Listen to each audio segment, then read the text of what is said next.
I sat down under his shadow with great delight. I sat down under his shadow with great delight, and his fruit was sweet to my taste. She could be talking about oral sex here. That is quite possible. I'll let you read and meditate on that, and you get that revelation for you. So can you see why the Song of Solomon, the book of Song of Solomon, is so controversial? Can you see why they said, oh, this is all Solomon? Solomon is talking. How in the world could Solomon be saying something like this unless he gay? Oh, he was acting as another author writing on the behalf of someone else. Come on, man. Let's get our heads out the cloud. Look. I sat down under his shadow with great delight. That means she crouched down under him, beneath his shadow, and she said, and his fruit was sweet to my taste. Her mouth was tasting something of his fruit. That is most likely oral sex.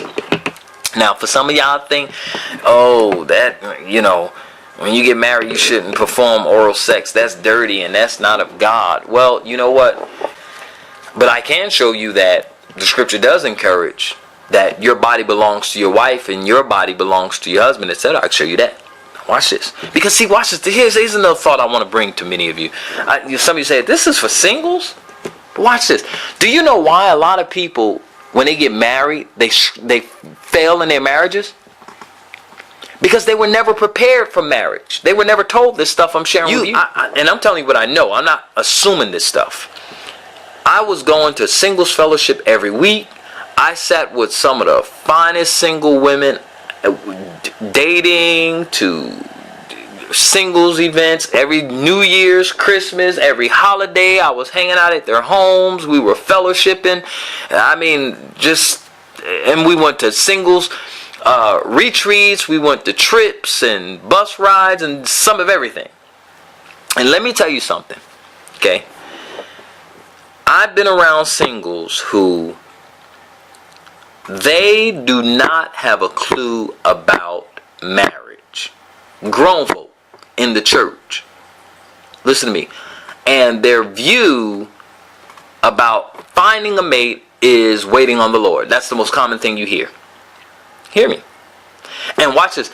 All they do is go to singles fellowship, singles this and this and that for singles. When you go there, the preacher, teacher, or instructor or seminar host who's talking is going to tell them how to stay single and how to be happy to being a single. There is nowhere in the Bible, watch this, where being single is something you're encouraged by God as a lifestyle.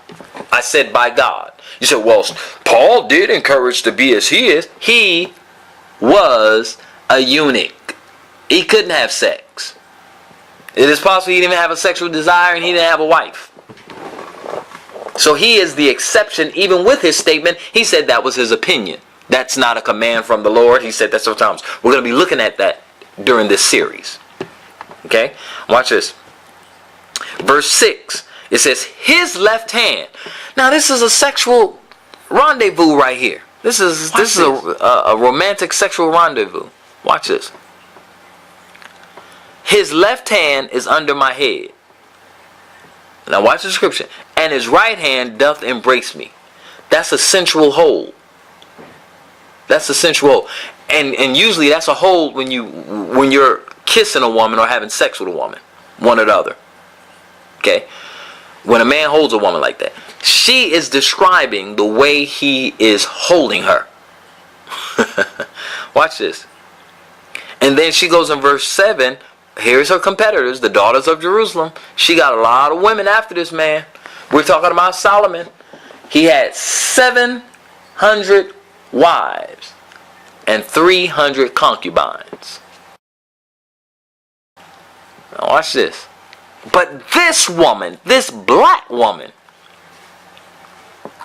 watch this, was pursuing him and letting him know.